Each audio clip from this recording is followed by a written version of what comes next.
and welcome. I'm Robyn Olmstead, and this is Rockin the Love. And I just want to welcome everyone. Good afternoon, good morning, good evening, whatever time it is where you are. Welcome and thank you for joining us. Yes, you may notice that I am only Robyn Olmstead today, that there is no partner here by my side, but I believe he's out there. He's out there somewhere with 9 kids, probably wishing he was right here. So, and trying to get into the room. So we're just sending Gil a lot of love and knowing that the journey he's on is perfect and that we'll get to hear about it next week. So I'm very excited for our day. And I really want you to do all the things that you already know you should do. We'd love it if you liked us. I liked our show, liked us on social media, did all that stuff, went to our website at rockinthelove.com, and so that we can keep you up to date on all that's going on. There's so much going on and so much in the works that's coming up, and we want to make sure that you're a part of it. But today, I have a very special guest here, and it's very exciting to introduce her because she's not only a very special guest who has many credits that she could be here talking about any of the topics we talk about from various perspectives, but she is going to be my co-host on a show that we are bringing back in September called Girls Behaving Metaphysically. And it's not only for girls, but it is us girls chit-chatting about what's going on and what time it is. So welcome, Natasha Wilson. Hi, Robyn. Hello, everybody who watches Rockin the Love. So, Natasha, I feel like I should read your bio and give you an introduction, but I feel like it's twofold because there's so many things that I could say about you that aren't on that piece of paper. Like you are a lifelong learner. That this is a girl that you got to understand. You say something and lo and behold, she has credentials and has learned about it and taken the courses and has a degree. She is someone who is so committed to learning and her spirituality and her personal growth. And she is a mom, and she's wonderful.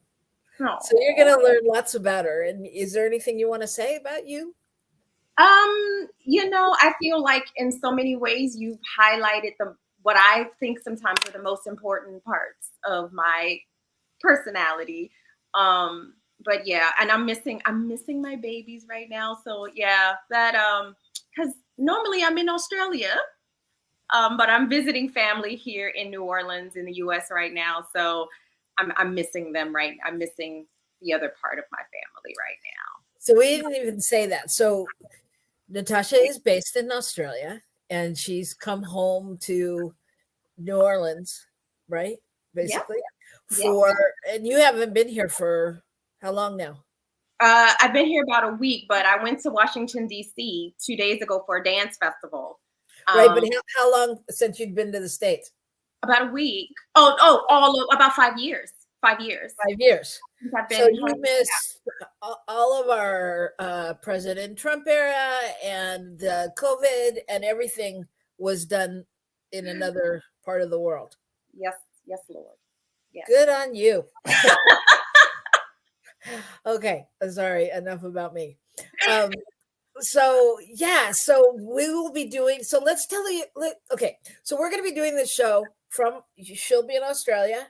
I'll be on the West Coast, kind of. I don't know where I'll be, but I'll be in the United States as far as I know. And we will be doing a show called Girls Behaving Metaphysically. What does that mean? Right? Well, do you want to tell them a little or you want me to tell them?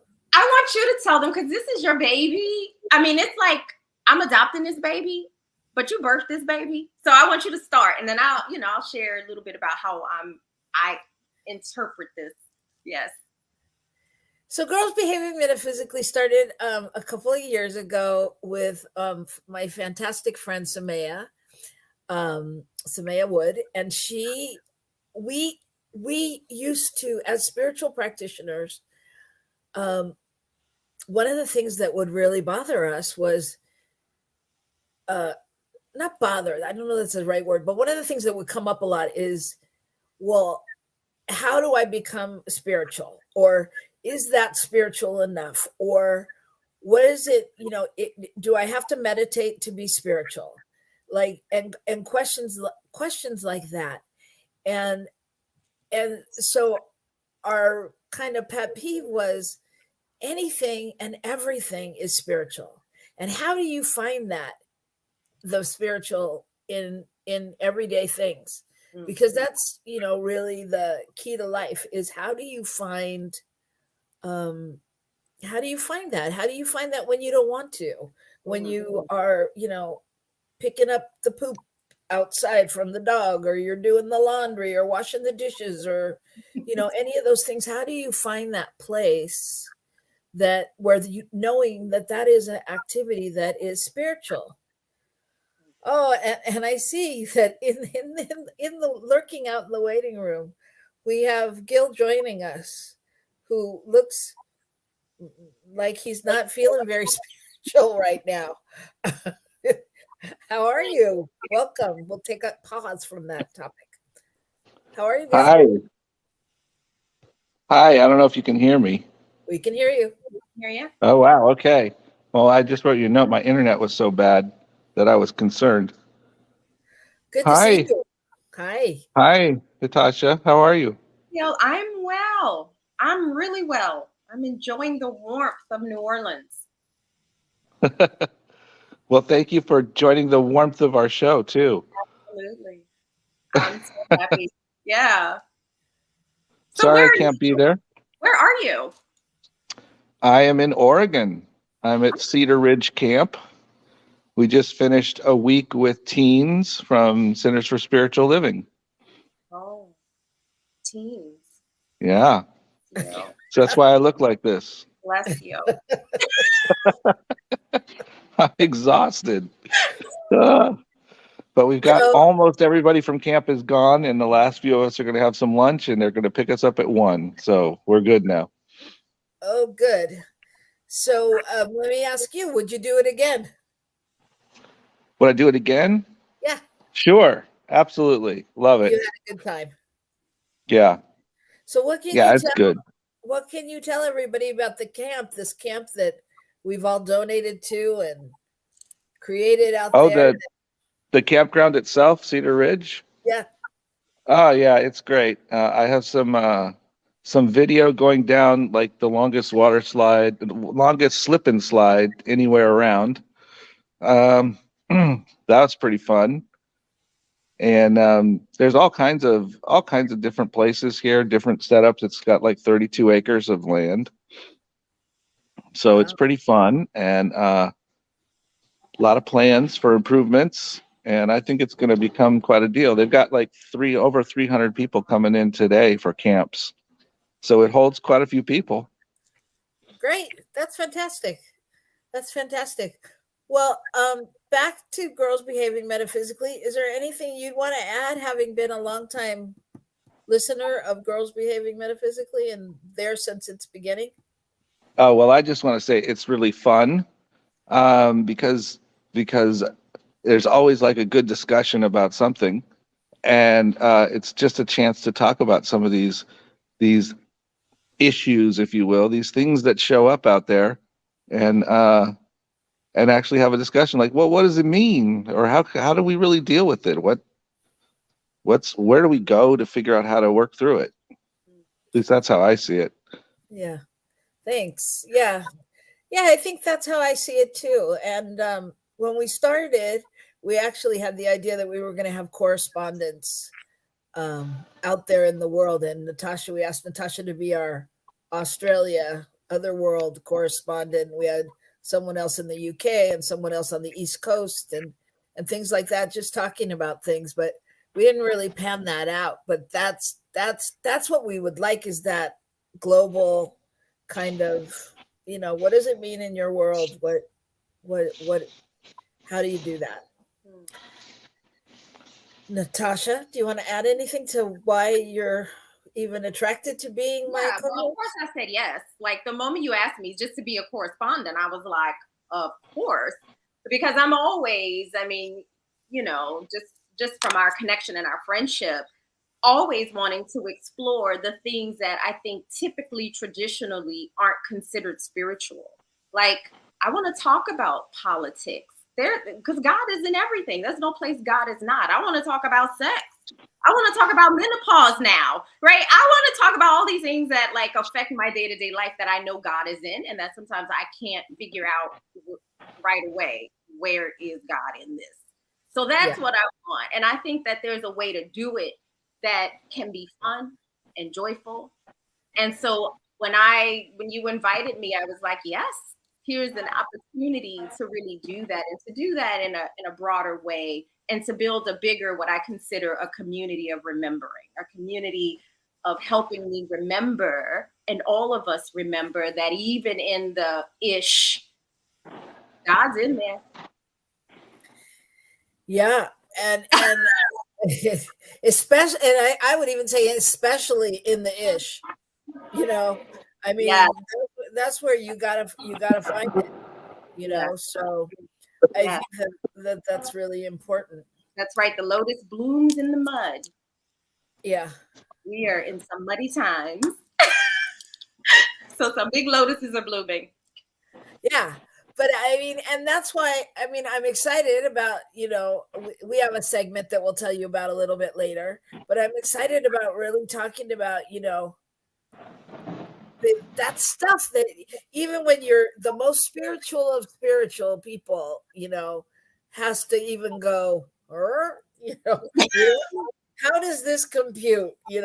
So I think it's going to be super fun. Yeah. So, Gil, are you hanging out while we continue, or?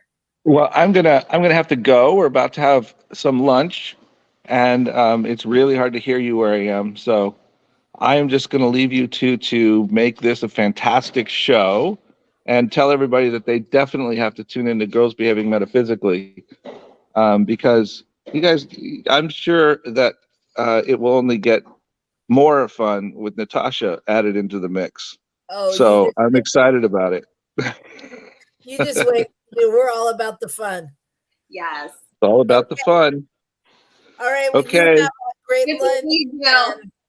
Bye to all of our listeners. Sorry I'm not with you, but I'm so glad Natasha's here. And I'm Bye. I'm looking forward to seeing you tonight. Yeah, we'll see you tonight. Okay. Bye. Bye. All right. So why don't we take a break? And when we come back, we'll talk about our theme of the month right now, freedom, and bring some of that into what we'll be doing like on Girls on Girls. Sounds good to me. Sounds good to you. Let's go. Come back. Don't go away. See you right back here on New Thought Media Network.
Welcome back to New Thought Media Network. This is Rockin the Love. I'm Robyn Rice Olmstead, and I'm here with Natasha Wilson. Hey, yay! And we're talking about our new show coming up in September, Girls Behaving Metaphysically. Yeah. So, Natasha, so I was thinking Gil and I have a segment that we do called "And Here's the Good News," and it's really about what's been good, what's happened good in your work, in your week, or something out there in the news that's good, since all we hear is not good usually, or at least that's what we tend to remember.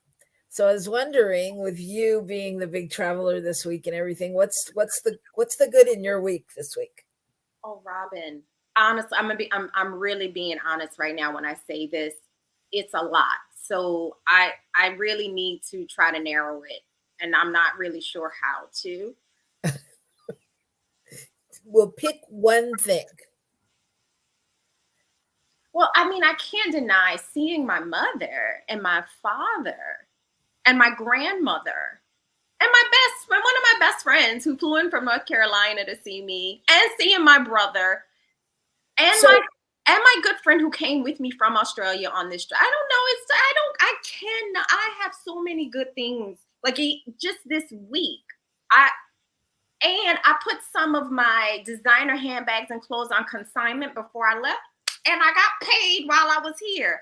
So people bought my stuff. So I'm just like, I could keep going. So I'm going to stop. I can't pick one thing. So I'm going to stop there. Okay, but I'm going to give them a little context. It's not like just seeing your family. You flew in and surprised your mother. I surprised my mom on her birthday. On her birthday, and she hadn't seen you in over 5 years. 5 years, yeah. Yeah. For some reason, she was telling everyone she hadn't seen me in 7 years. I was like, what? Anyways, that's my mom. It's okay. It's a mother's prerogative to be able to understand. You know, in this world we live in of no space and time, it's okay. That's right. You can. COVID adds a year or two to everybody's life. Well, I'm going to say that for me this week, I decided, I mean, there's a lot of great things in my week as well, but I decided to look for good news to see what I would find. And I found this story about a young man named Courtney Evans, who's 16 years old, who is from Mississippi, and apparently was driving down the road at 2:30 in the morning, and a car in front of him was following their GPS, and their GPS took them right over a bridge and into the water. And there were 3 teenage girls in the car, and he stopped the car, jumped out, and saved them all.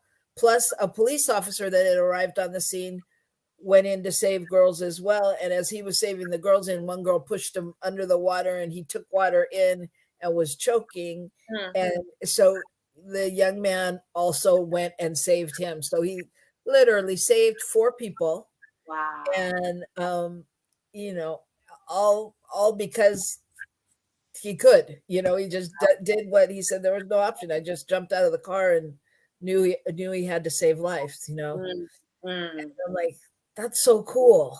That's so cool, and exciting. Beautiful news. That is wonderful. And now I have to say, usually I would say Robyn, but don't find the not good in this. So, but I couldn't help it. I am very interested, and this is not, well, maybe it is. I don't know, but Mm, I don't know if it's for this show or not. But I'm very interested because when I was looking at the article and reading the article, what I noticed is, it's like 16-year-old, blah blah blah blah blah, and the whole story and pictures and all of that. mm, But it doesn't happen to say 16-year-old African American boy, da, da, da, mhm, da, da, mm, where you can bet that if it hadn't been that way and something was going down, it would have described it as 16-year-old African American found da mm, da da da da da. And I thought, mhm, why do we put the race in when it's bad mhm, and not when it's good? mhm, mhm. Yeah, well, I think that's a part of what we're having to honestly evolve through at this time. I think is what we're being called to collectively, is to really look at this thing that we call race anyways, right? Because I mean, it's real in terms of the world of appearance, but in terms of the reality of our species, I should say I'm an anthropologist, but in the reality of our species, right, there is really only one race, and that's Homo sapiens sapiens. So we are having to evolve through the fallacy of race. But the way that race has been constructed is that it's been constructed along this hierarchy where black and blackness is associated with badness, and whiteness is associated with goodness. And so, because of that, you get a news story. They don't put the race in there because of the way race has been constructed. Right, And so, I think that's part of what we're being called to evolve through. And the fact that you're naming it is a big part of that evolution. right, Yeah. right, right. And the fact that, yeah, I mean, in some ways, it's just for people to even notice, Mm, you know, just to notice where the imbalances are, to begin to really be aware of that. I yeah. mean, Yeah. obviously, myself as a person of color and mixed ethnicity, I have always noticed things about like that more, Mm, or I shouldn't say more. I've mm, always noticed things like that. I don't mm, know what anybody else has done. And I mean, but it's an awareness that is happening more and more mm, in the mhm. world. And that brings us to our topic of the month, really, because what is freedom? Well, let me just say this one little piece before you Mm, move on to the topic of the month, because it's directly connected to what you just said. This, what we're being called to evolve through around this thing called race, has to be a conscious evolution. It's not going to just happen oh yeah. through through I don't know, like whatever. It's gonna be a conscious evolution where we make ourselves see, and those of us who have, I don't know why they call it a privilege of not having to see those things, will have to make themselves see. This is a conscious evolution we have to go through. Well, yes, and well, and I don't think we're changing the topic. Again, that's about freedom, you know. Absolutely. And so, again, it's no one is exempt from it. It's not, oh, if you're this color, or you're this ethnicity, or you're this from this culture, or if you read this book, then you are, Mm, it, I mean, it's something, and I get mad at my own people, races, cultures that that they're not taking um ownership, and so I think there's a misnomer, like, in doing a lot of the work I've done, like when I work with the books that are all the white people or all the black people, or, and, you know, I go to both groups just because I identify, you know, as both. Hmm. And, um, you know, like when I'm with the white people, or I'm sure I'm not politically correct. I don't know. Caucasian, I don't know. Anyway, but when I'm with people, you know, I find that people are so apologetic and like feeling like they have all the work to do. Hmm. And that's not true. Everyone's got the work to do. You know, Everyone has work to do. Everyone has the work to do, because here's the reality. We all have the work to do, and our work is slightly different, but we all have the work, because a lot of the work, and I've always identified as a Black person, right? I've always held that identity, even though if any one of us who find ourselves in the African diaspora in a post-colonial society, we know that we are a mixture of so many different ethnicities. um, and that's, again, that leans into the fallacy of this thing called race in the first place. And I'm not going to get into that lecture. That's like, I'll do that in my anthropology race 101 lecture. But you know, we all have work to do. So part of the work that I've noticed, like as a person who is called a Black person, is that a part of my work is undoing all the lies. But I think that's also the part of the work for people who are called white, is undoing all the lies we've been told about this thing called race. And that means taking a certain degree of responsibility for our beingness and for our liveness, that I feel like whatever the part of the human ego that requires us to be asleep, it just can't happen anymore. This has to be a conscious evolution for all beings, no matter what political or social group you happen to be in. The work of that conscious evolution is going to look slightly different, but we all have to do. We're all on this boat together, whether yeah. you're in the first class or you in the bows of the boat. The boat, if we don't do the work together, the boat sinks. Period. Right. So we all have work to do. But I'll get off the soapbox, Robyn. That's all right. Because, you know, I'm very passionate. This is my topic of research. I can go on forever.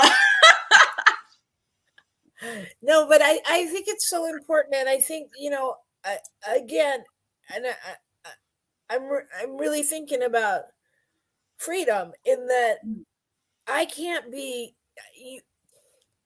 it's you know, I don't like the word work on some level, because it's continual work. And when you hear work, it's like, oh God, work.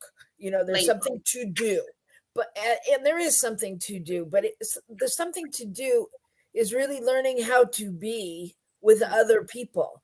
And the being with other people, it's not because you do a book study or you go to a group and, you know, white people talk about how they feel and Black people tell you how they feel, and that doesn't mean it represents every Black person. That doesn't mean it represents every white person. I mean, it's like, it's really learning to listen to people's experience and where they are, right? Connecting with them where they are. You know what I'm saying? I hear you. I hear you. And I'm right now just reflecting on what you said about the concept of work, because work is it's true, it's a very, I like to think of it sometimes as a very ego-based concept, because it's always there's a sense that there's something out there more for me to do, when really, you know, Bell Hooks talks about habits of being, right? That's a part of what we're also being called. How do we be the part in that human beingness, right? And so I hear you, and I do understand the piece around the work. And what I hear you saying is about, you know, this thing about being able to listen to people's experiences. Yeah, the thing about race is that it has caused so much pain. It has caused so much harm in this world, that that's the being. How do we be? How do we get still in order to hear a person's story, even though a lot of that story is going to be marred in pain?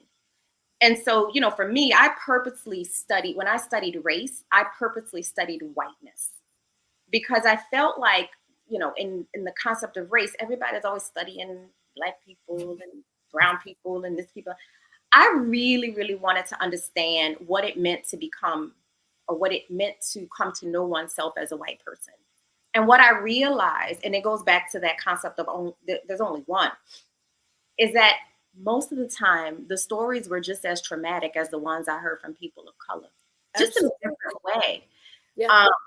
So, and being able to sit with that pain and to know my own pain around race, and to not layer it over the stories that I was hearing. Just how do I take this in, knowing that this being who is sharing from this such a vulnerable place, and this is the thing about y'all with the light skin, y'all get red. I can read the emotions, right? Like, it's so much vulnerability in sharing that.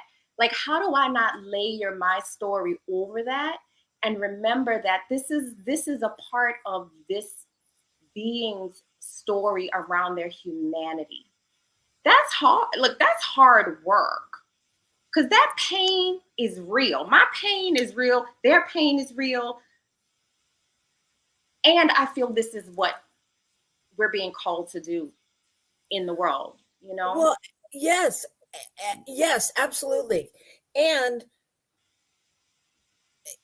again,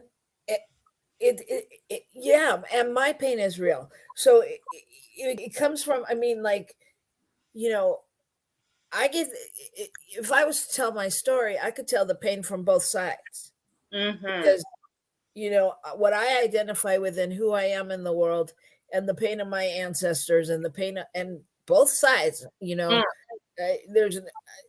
there's pain on both sides, you know, and all of that. And so it's so interesting that, yeah, that really, when, if we could just meet each other and hear, or know, hear each other's story, really be able, you know, I mean, because I'll tell you, it was so interesting working with people all over the country around race, and hearing, you know, when I was doing the white people study, the white people book, I mean, the book with the white people, like in the group, you know, when it was time to share, I'd always wait till the end, because I had to, like, out myself as an undercover sister, right? So I had to be like, all right, actually, I'm Black. And they'd be like, oh, you know, and then I'd tell them whatever. But the minute they found out that I was a person of color, they'd be like, can I ask you a question? Would it be okay? Would you tell us about blah, blah, blah? And I was like, it was, you know, somehow a safe space had been created. And I mean, where that can be annoying at times. I mean, that's, you know, it was so interesting to hear people say, you know, like, well, I grew up here and there really was no Black people. It's not that I didn't want to be around them, but there wasn't any. And I didn't learn this, and this, and I don't know. And why do we say Black lives matter? Why don't all lives matter? And why do we, you know, and where that question initially would have been like super hyper annoying, you know, I mean, and it was so interesting to really watch people who wanted to know, who really wanted to change or hear or understand. Yeah. So, Yeah, look, I remember the very first retreat that I went on with Dr. Beckwith. And what I remember most about that first retreat was there were people of all kinds of differences on this retreat. And what I remember most was that at the beginning of the retreat, we created a field. And in that field, amazing things happened. And so I took that experience and I carried it into my field work when I worked with human beings who are called white, because I really wanted to know what it meant. But I grew up in New Orleans. And when I grew up in New Orleans was filled with people who looked like me, a couple shades lighter, more shades darker, but it was mostly a quote unquote Black city, 75% or something like that. Mm-hmm. And so I didn't really have lots of exposure to human beings who are called white. So I've always been curious about it. And when I left to go away to university, especially when I went off to grad school, I was fascinated by these human beings that are called white. I just didn't have access to them. And I really wanted to understand this thing. I wanted to understand this thing called race that really had torn my family apart in so many ways, because like my grandmother's generation and my great-grandmother's generation, they sort of came of age at a time where if you were passé blanc or passé for white, you had opportunities and chances for a better life. But that meant you could not associate with the parts of your family that looked like me, and the pain that caused. Right. I wanted to understand that. And I somehow knew that wasn't really connected to me, because at any moment, and when I say me, and like the people who looked and were identifiably quote unquote Black, but it was connected to this thing called blanc. It was connected to this thing called white. And so there was something about whiteness that I knew was this exclusive thing that only certain people could get into. Mm-hmm. And I just really wanted to understand it. So back to creating the field. So setting that tone, creating that heart field, that field of love, so that people who are called white, because, oh my God, folks are just so riddled with guilt, so riddled with shame to talk to me about their own whiteness. Like, it took me forever to do my research, in part because I really had to build relationships. It wasn't like I could just go in an interview. People are sharing to me stuff that they don't talk about, many of whom had not been raised around Black or brown people. And it took time to develop those relationships and to develop that trust. But part of it was creating that field where I could hold in my own awareness that I know that this being sitting across from me is God manifest.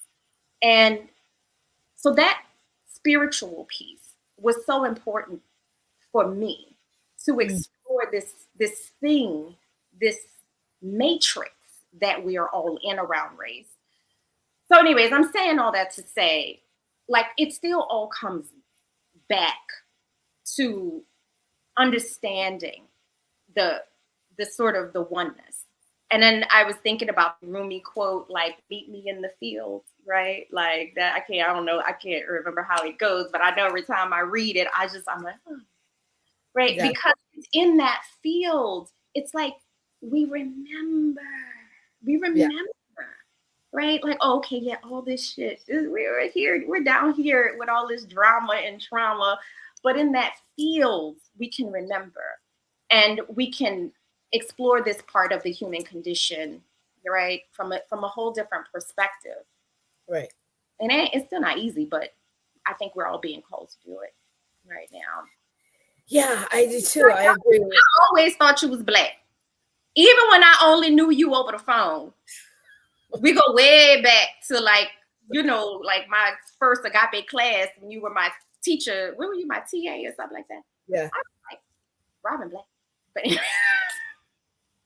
That's so funny. That's so funny. And because I have people tell me, like, I remember I had a camp counselor when I was like 9 years old. She's like, "You're Black." I was like, I know. and I was like, "How do you know?" And she's like, people are just so funny. She's like, "You don't have color in your cheeks." I was like, okay. Then like I spent my teenage years going, I don't have color in my cheeks. I mean, not because I wanted to look any other way. I just wanted to have color in my cheeks because I thought you were supposed to, but it's so funny because white people will say one thing, wow, I never knew, or blah, blah, blah, blah, blah. And Black people will say, I knew because blah, blah, blah. I'm pretty sure, like, and I have my own determining factors, like my behind. Which, that's the thing. Race is such a fallacy because I have no behind. Like, I have none. Like, whatever. But one of the things that I did learn in the research period was that, and just from lived experience, because it's, like growing up with family that was passé blanc, the ones that couldn't associate with us necessarily because they would be outed. So it's crazy. Isn't this shit insane? But anyways, like they were still quote unquote Black or Creole in my world, because I knew that, oh, they're my family, but for some reason we can't associate, which is crazy. Again, insane. So there's a thing that I've learned and experienced about Blackness that is this inclusive thing. It's an inclusive thing that is not predicated necessarily, especially here in New Orleans, on what you look like. And unfortunately, what I learned about whiteness was that it's a category that's like exclusive. And like if we study it over the years, just in the United States, we know that there are people and groups of people who are now white who weren't at one time. Jews weren't white, Italians weren't white, Irish weren't white. Right.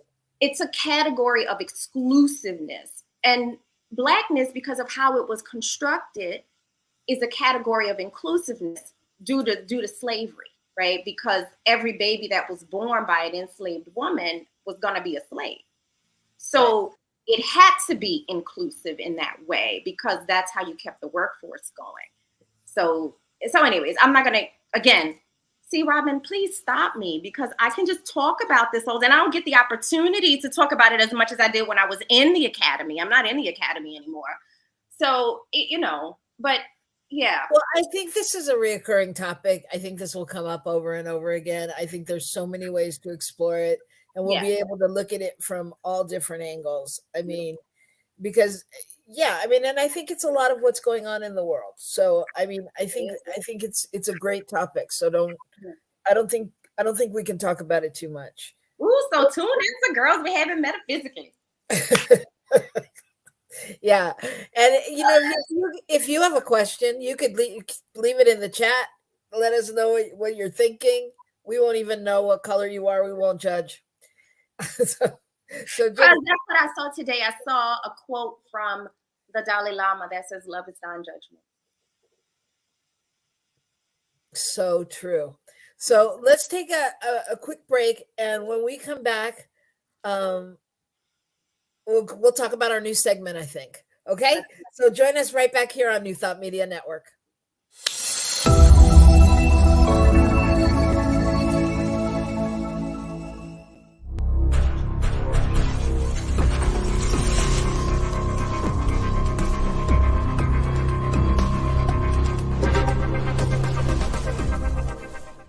New Thought Media Network.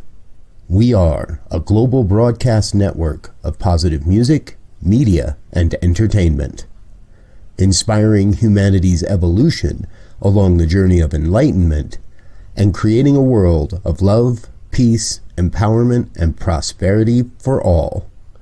New Thought Media Network. Positively inspiring.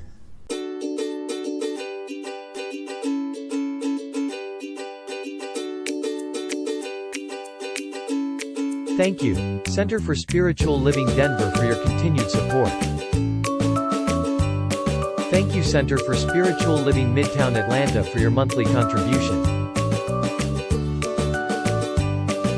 Thank you, Center for Spiritual Living North Jersey, for your monthly contribution. And please help us welcome Center for Spiritual Living in La Mesa, California. Thank you for your monthly donation. Thank you, Center for Spiritual Living Seattle, for your most generous donation. And a special thanks to Hefferlin Foundation for your generous technology grant.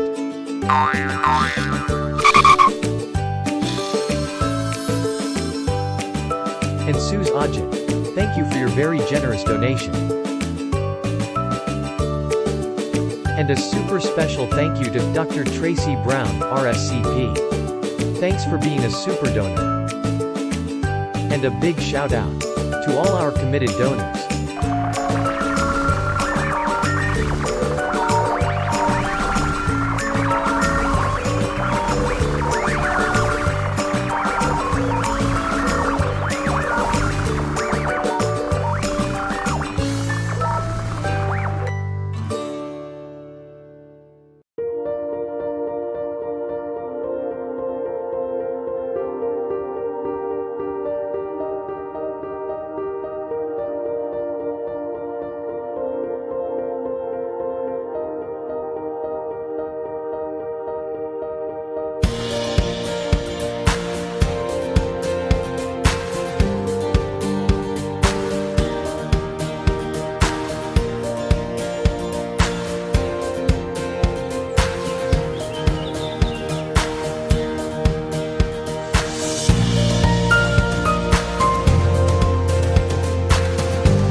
Hi, welcome back. I am Robyn Rice Olmstead, and I am joined today by my lovely co-host Natasha Wilson.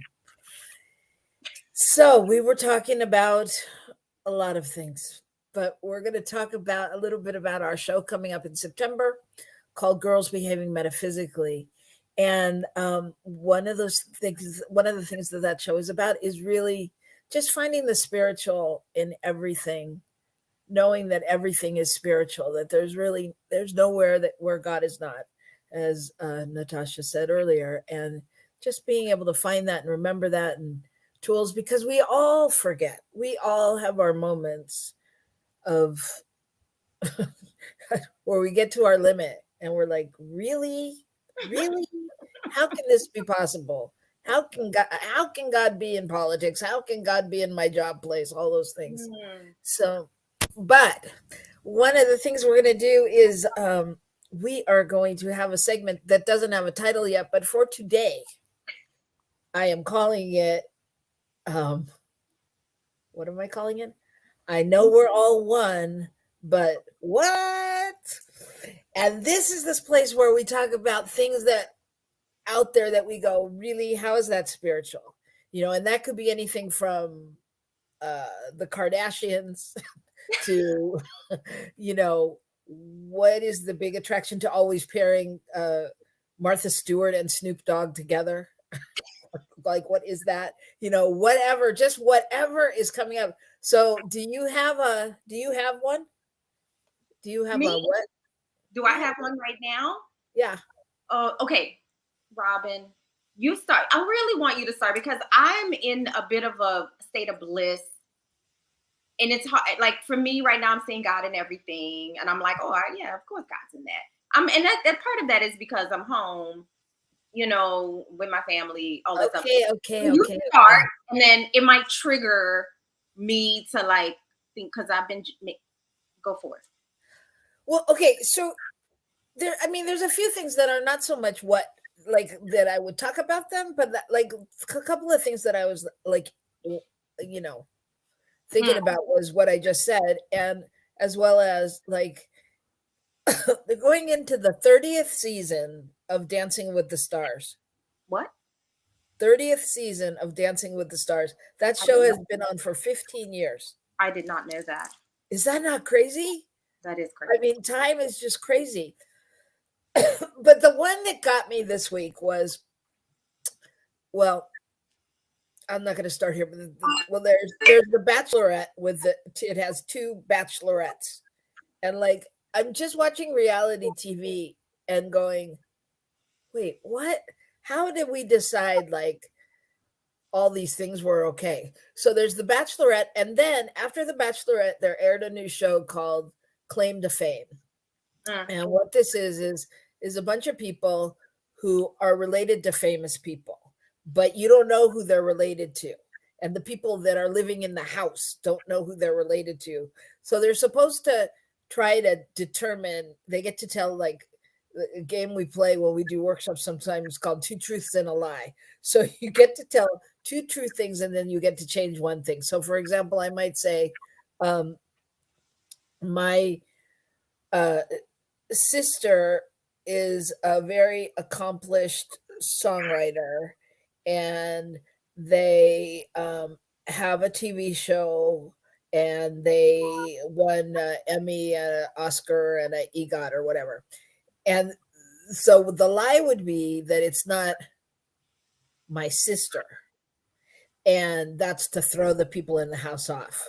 And they've got this wall with this collage with all these clues.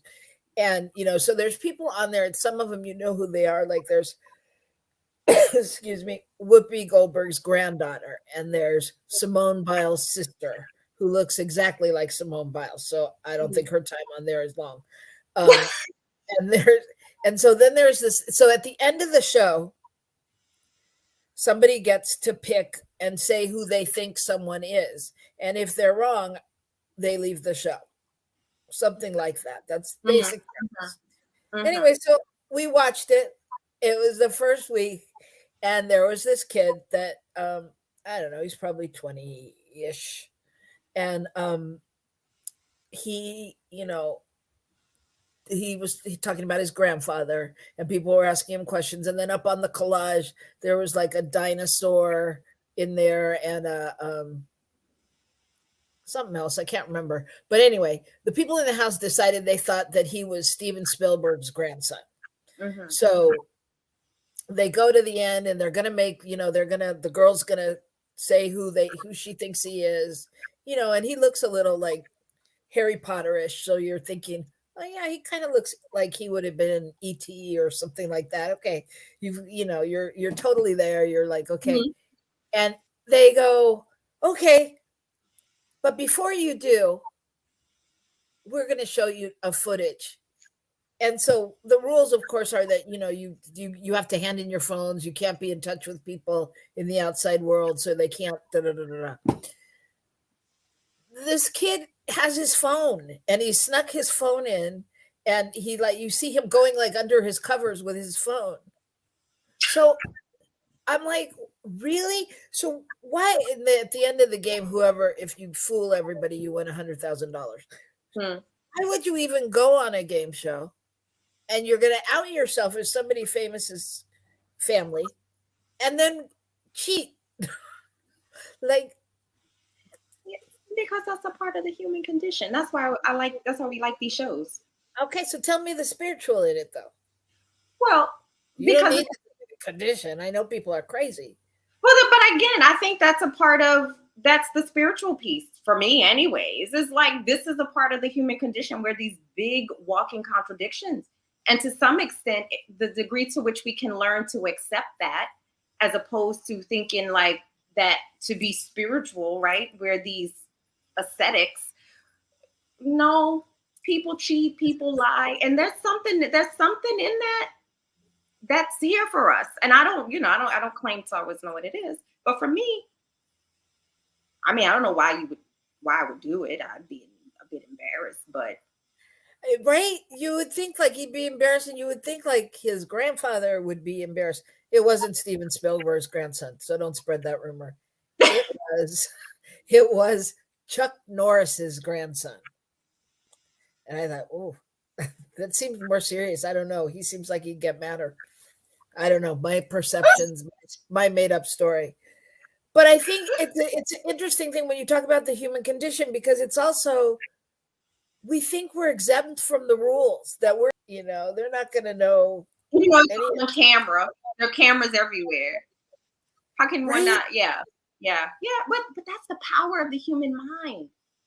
The way that it can delude us. I mean, that's the part that, understanding this part of the human condition is literally what led me, not away from being an anthropologist and academic, but towards being a psychotherapist.